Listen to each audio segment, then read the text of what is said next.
Bonjour à tous, bienvenue à notre méditation quotidienne. Eh bien, aujourd'hui, comme hier et depuis quelques jours déjà, nous sommes dans le premier évangile, l'évangile selon Matthieu. Matthieu, c'est ce Lévi, ce péager, ce collecteur d'impôts, qui a été appelé par le Seigneur pour le suivre, pour devenir un disciple, et il deviendra aussi un apôtre. Ce qui nous montre que Jésus a choisi même ceux qui étaient rejetés dans la société pour qu'ils le suivent et pour qu'ils le servent. Donc Matthieu a écrit son évangile avec un public cible en tête, c'était le peuple juif. On rencontre souvent des citations de l'Ancien Testament dans le premier évangile. Matthieu également veut nous montrer que Jésus, c'est le nouveau Moïse, c'est celui dont Moïse a parlé, ce prophète qui devait venir.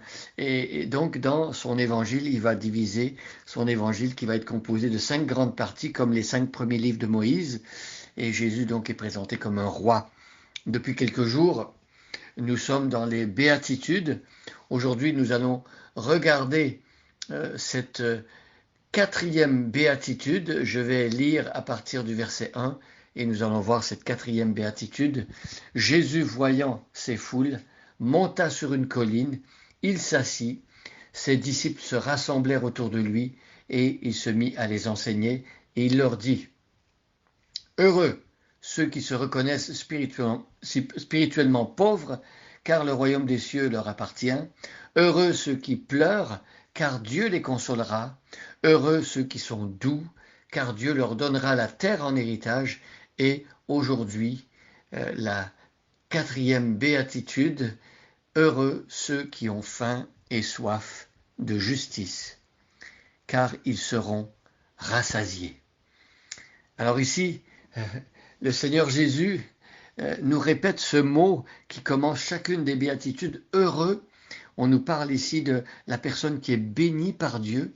On nous parle d'un bonheur qui se définit par rapport à l'attitude que Dieu va avoir vis-à-vis de cette personne.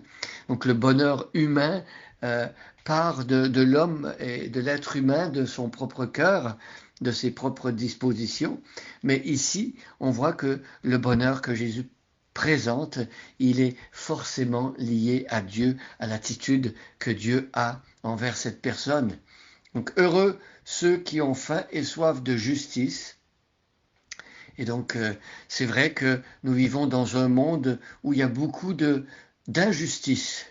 Et le chrétien et la personne qui vit dans ce monde sans être croyante ou chrétienne ne devrait pas se satisfaire d'un monde d'injustice.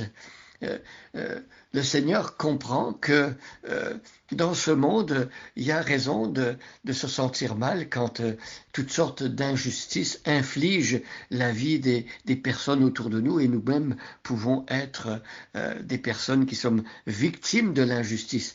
Mais ce qu'il y a de paradoxal dans ce que Jésus nous dit ici, c'est que nous, les êtres humains, nous sommes à la fois des personnes qui produisons de l'injustice dans notre propre cœur et vis-à-vis des autres, et nous sommes aussi des victimes des injustices de ceux qui nous entourent.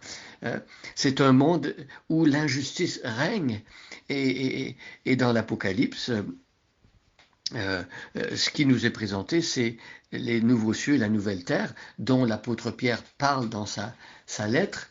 Il nous dit que Dieu prépare des nouveaux cieux et une nouvelle terre où la justice habitera. Pour l'instant, la justice n'habite pas dans notre monde à cause du péché qui est entré dans le monde. Notre monde est fait de toutes sortes d'injustices qui commencent dans notre propre cœur et qui débordent sur les autres. Nous subissons les injustices des autres, nous-mêmes faisons souffrir les autres et avons des comportements injustes vis-à-vis des autres, mais le Seigneur dit: heureux ceux qui ont faim et soif de justice. Est-ce que vous êtes satisfait de vivre dans un monde où il y a toujours de l'injustice? Est-ce qu'on s'habitue à l'injustice? On ne devrait pas. On devrait demander à Dieu de nous aider à vivre cette justice, mais cette justice, voilà que nous ne pouvons pas la produire en nous-mêmes, c'est une justice qui nous est procurée par Jésus-Christ, une justice qui est imputée porté à notre compte par Jésus-Christ. Alors, le seul qui a vécu une vie parfaitement juste sur la terre, c'est Jésus-Christ. Et quand nous plaçons notre foi en lui, Dieu dit qu'il prend la justice de Jésus-Christ et il l'applique à notre vie. Il y a comme un transfert qui s'opère. Nous donnons notre injustice à Jésus. Quand nous venons à lui, nous confessons nos péchés, nous lui remettons notre vie injuste. Lui, il a porté notre injustice à la croix comme un vêtement sale. Il a été puni. La justice de Dieu est tombée sur lui. La colère de Dieu est tombée sur lui.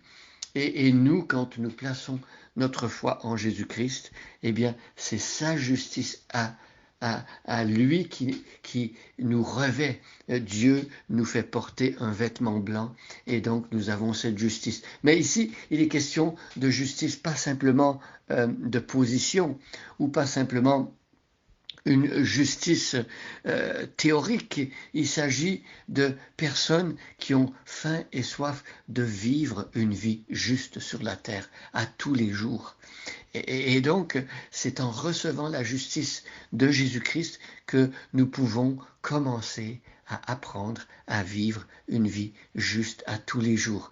C'est comme si Dieu nous disait que ce que je vous proclame être devenu quand vous avez cru en moi, Dieu dit que lorsqu'on croit en lui, on devient des saints.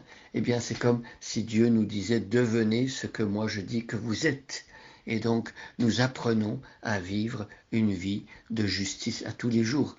Mais ceux qui ont faim et soif de justice, ceux qui sont insatisfaits de voir l'exploitation, la pauvreté dans le monde, toutes sortes de choses qui ne devraient pas être, le racisme, les comportements qui ne plaisent pas à Dieu, eh bien, ici, le Seigneur dit qu'ils seront rassasiés. Dieu va rassasier, Dieu va combler, Dieu va satisfaire ceux qui ont faim et soif de justice. Parce que lorsque nous avons faim et soif de justice, eh bien nous commençons à partager le cœur de Dieu même. Nous commençons à vouloir ce que Jésus est venu accomplir. Et donc nous l'implorons, nous invoquons ce Dieu-là qu'il puisse nous donner cette justice que l'on obtient par la foi. Mes amis, demandez à Dieu un cœur qui a faim et soif de justice et implorez Jésus-Christ d'appliquer dans vos vies sa propre justice lorsque vous croyez en son sacrifice à la croix qui vient accomplir la justice de Dieu pour nous. Eh bien, vous entrez dans ce bonheur dont parle cette 4e béatitude.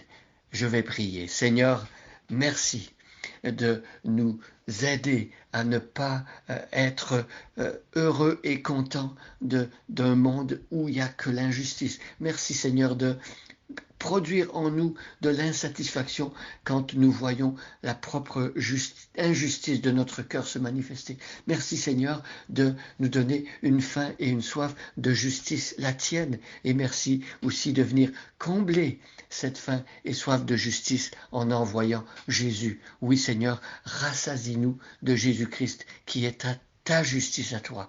Remplis notre cœur de Jésus-Christ et remplis-nous de justice aujourd'hui. Et j'ai prié au nom de Jésus. Amen. Bonne journée à chacun et à chacune et soyez bénis.